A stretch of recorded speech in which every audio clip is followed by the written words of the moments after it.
Hey guys. Hey guys, it's Catherine. Welcome back to my channel.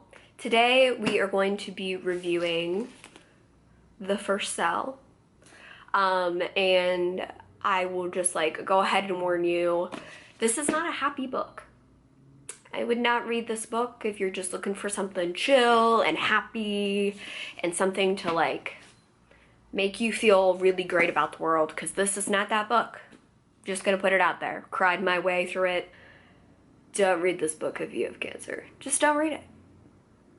So a little bit of background on this book. I actually did really like it. This is a 5 out of 5 read for me. As you can see, I tabbed the hell out of it.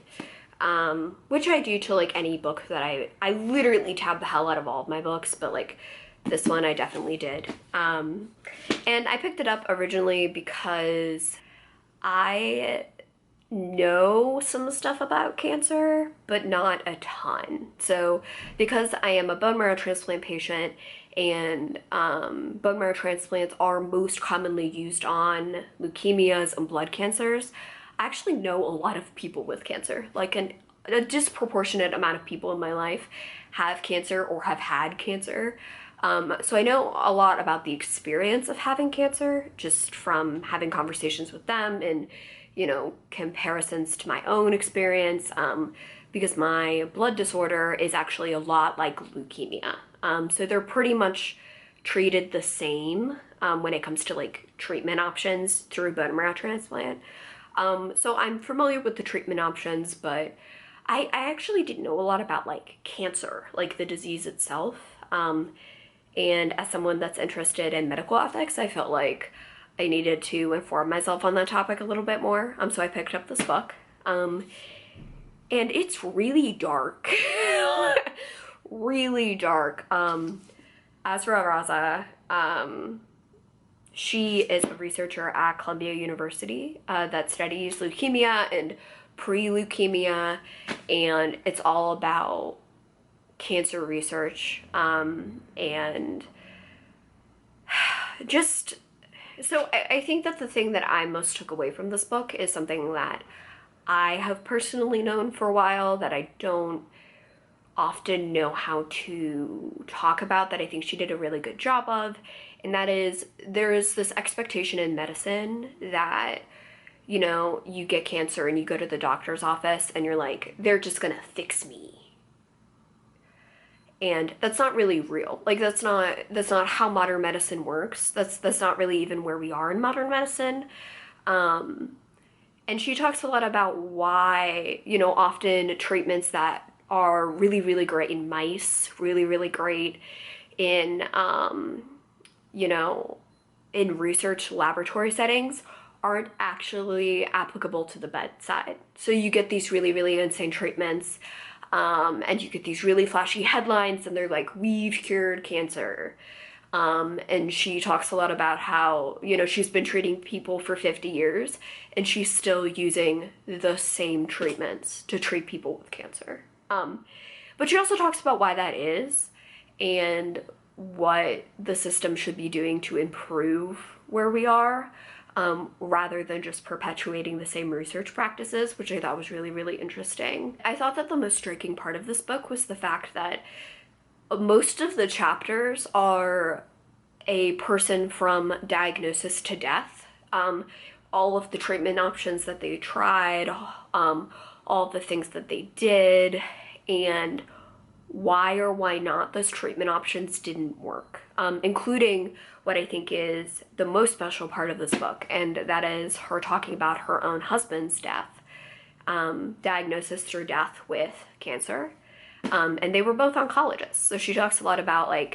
knowing, kind of just knowing what was to come, and how that was terrifying but informative, and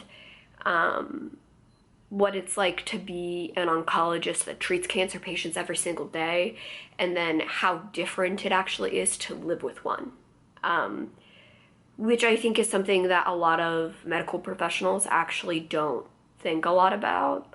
As someone that is a patient, I can tell you that the experience of a medical professional is gonna be much drastically different than living with a disease day in and day out, and watching the actual effects on a human being. And I think that that was like the coolest part of this book, actually, like from a patient perspective, that she was kind of willing to be like, wow, this is terrible. Like, what people go through is terrible. What we put patients through is terrible.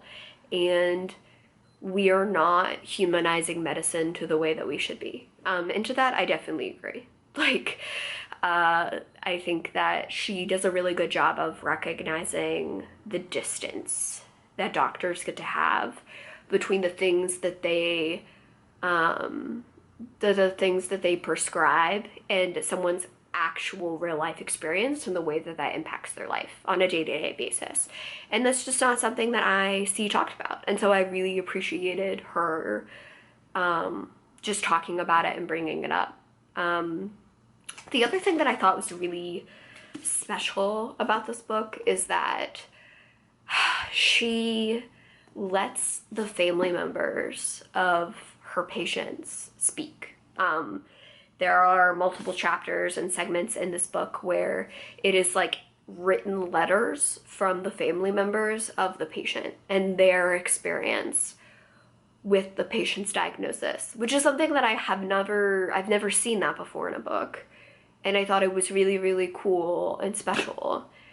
And it really, really made this very interesting point about humanizing medicine, and that the things that we do in the lab and the things that we do on mice, they're not good enough. Because when we bring them to the bedside, they fail patients. And I really just appreciated that she was so candid with that. The whole book draws this very stark juxtaposition between, you know, this idealist mentality that a lot of doctors have, especially around cancer and curing cancer, and the reality of it, which is not good. The reality of it is actually not great at all. And even though that's really, really hard for people to accept, we as a culture often go around this reality. We don't talk about the fact that cancer is really, really hard to treat, especially in its late stages. And it gives people a very unrealistic expectation of what they're supposed to expect when they get these diagnoses, what to do, what their treatment options actually are. Yeah.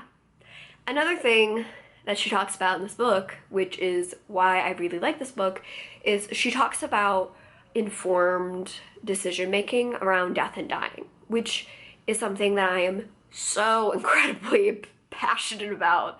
And I think it's wildly important, and I never see it talked about. So I was very happy that she talked about it. And basically, she kind of talked about how a lot of treatments in medicine, especially in late stage cancer, don't actually prolong patient life for long periods of time, which is true.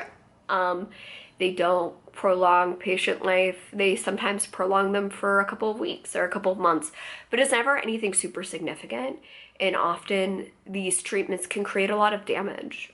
She talks about, you know, what it's like to put someone on a ventilator and whether or not that's actually good for them versus hospice care. And, you know, I know from my own experiences, you know, I am someone that has actually like had that conversation with my doctors and with my caretakers, and, you know, I have a living will. I've had that discussion with the people in my life.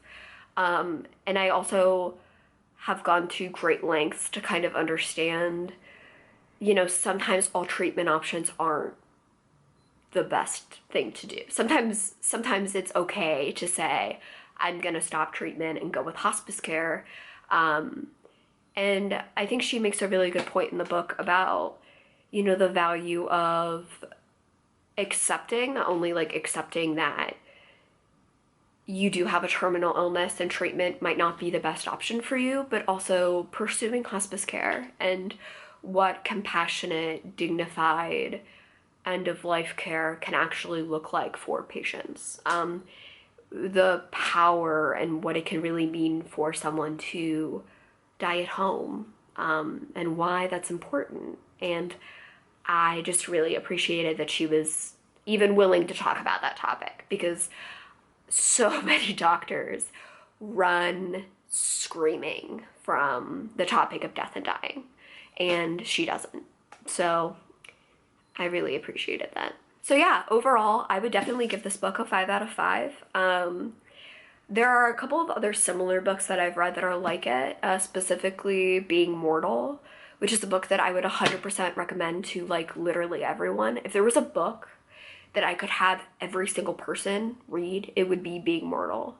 Because I just think that it says so much about death and dying and modern medicine. Literally everyone should read it. But this book is a lot like that one. So if medicine, death and dying, or even you just kind of like want to learn a little bit about cancer, this is definitely a good book for you. Do not, and I repeat, do not, don't do it.